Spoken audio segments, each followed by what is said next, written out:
এমন একটি মন্দির আছে যেখানে কোনো দেবীর মূর্তি নেই, তবু সারা পৃথিবী থেকে লক্ষ লক্ষ মানুষ ছুটে আসে। আর বছরে একবার এই মন্দিরের দরজা বন্ধ হয়ে যায়, কারণ বলা হয় দেবী তখন ঋতুমতী হন। হ্যাঁ, আমি বলছি আসামের নীলাচল পাহাড়ে অবস্থিত রহস্যময় কামাখ্যা মন্দিরের কথা। কিন্তু এই মন্দির কি শুধু বিশ্বাসের কেন্দ্র, নাকি এর আড়ালে লুকিয়ে আছে হাজার হাজার বছরের এক ভয়ঙ্কর তন্ত্র সাধনার ইতিহাস? নমস্কার, দ্য আনসিন স্টোরির পক্ষ থেকে আমরা আরেকটি নতুন ভিডিও নিয়ে চলে এসেছি আপনাদের কাছে। ভিডিওটি শেষ পর্যন্ত দেখতে থাকুন। আপনারা হয়তো এতক্ষণে বুঝতেই পেরেছেন আজকের ভিডিওটা কি নিয়ে হতে চলেছে।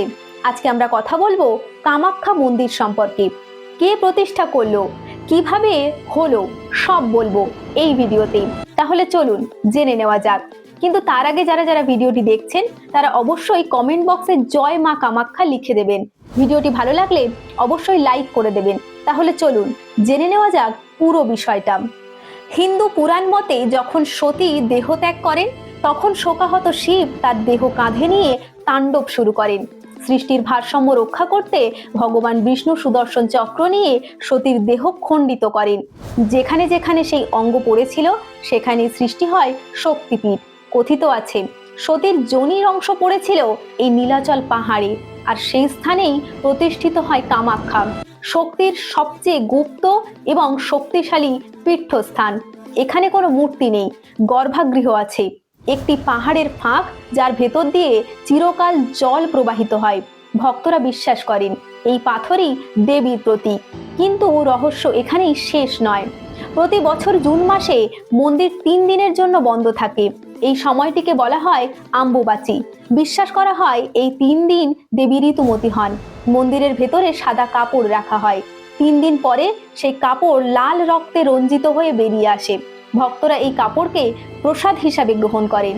বিজ্ঞান যেখানে সম্পূর্ণ ব্যাখ্যা দিতে পারেনি, কেউ বলেন প্রকৃতির লৌহ সমৃদ্ধ জলের কারণে এমন হয়, আবার কেউ বলেন এ এক অলৌকিক শক্তির প্রকাশ। কিন্তু প্রশ্ন রয়েই যায়, কেন শতাব্দীর পর শতাব্দী ধরে এই বিশ্বাস অটুট? কামাখ্যা শুধু পূজার স্থান নয়, এটি তন্ত্র সাধনার অন্যতম প্রধান কেন্দ্র। অতীতে এখানে নরবলির কথাও শোনা যায়, যদিও বর্তমানে তা সম্পূর্ণ নিষিদ্ধ। কথিত আছে গভীর রাতে এখনো কিছু সাধক গোপনে তন্ত্র সাধনা করেন। নীলাচল পাহাড়ে নাকি মাঝরাতে অদ্ভুত মন্ত্রোচ্চারণ শোনা যায়। কেউ বলেন এটি কেবল গল্প, কেউ বলেন যারা একবার সেই শক্তি অনুভব করেছেন তারা কখনো ভুলতে পারেননি।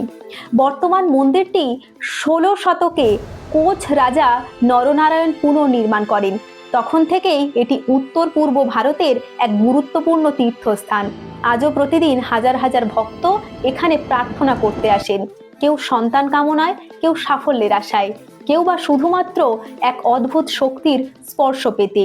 কিন্তু ভাবুন তো, যদি এই মন্দির শুধু একটি ধর্মীয় স্থান না হয়ে থাকে, যদি এটি নারী শক্তির এক প্রাচীন বৈজ্ঞানিক প্রতীক হয়, যেখানে নারীর ঋতুচক্রকে লজ্জা নয় বরং শক্তি হিসাবে উদযাপন করা হয়, হয়তো এই কারণেই কামাখ্যা আজও এত রহস্যময়।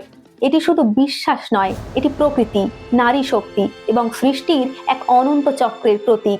নীলাচল পাহাড়ে সূর্য যখন অস্ত যায়, মন্দিরের ঘণ্টার ধ্বনি ধীরে ধীরে স্তব্ধ হয়ে আসে। কিন্তু রহস্য থেমে থাকে না। কামাখ্যা মন্দির আজও প্রশ্ন ছুড়ে দেয়, বিশ্বাস কি কেবল অন্ধ অনুসরণ করে, নাকি এমন এক শক্তি যা বিজ্ঞানকেও চ্যালেঞ্জ করতে পারে? হয়তো সত্য লুকিয়ে আছে সেই অন্ধকার গর্ভগৃহে, যেখানে দেবীর নেই কোনো মূর্তি, আছে ভক্তদের অনুভবে। কামাখ্যা কেবল একটি মন্দির নয়, এটি শক্তির এক চিরন্ত রহস্য। তাহলে প্রশ্ন একটাই, এই অলৌকিক কাহিনী কি কেবল কিংবদন্তি, নাকি সত্যি এখানে জাগ্রত আছে মা স্বয়ং কামাখ্যা দেবী? আপনি কি মনে করেন কমেন্টে জানান। আর এমন রহস্যের ইতিহাস জানতে আমাদের চ্যানেলটিকে অবশ্যই সাবস্ক্রাইব করুন, আমাদের পাশে থাকুন। দেখা হবে অন্য কোনো ভিডিওতে। ততক্ষণ ভালো থাকুন, সুস্থ থাকুন, সাবধানে থাকুন। ধন্যবাদ।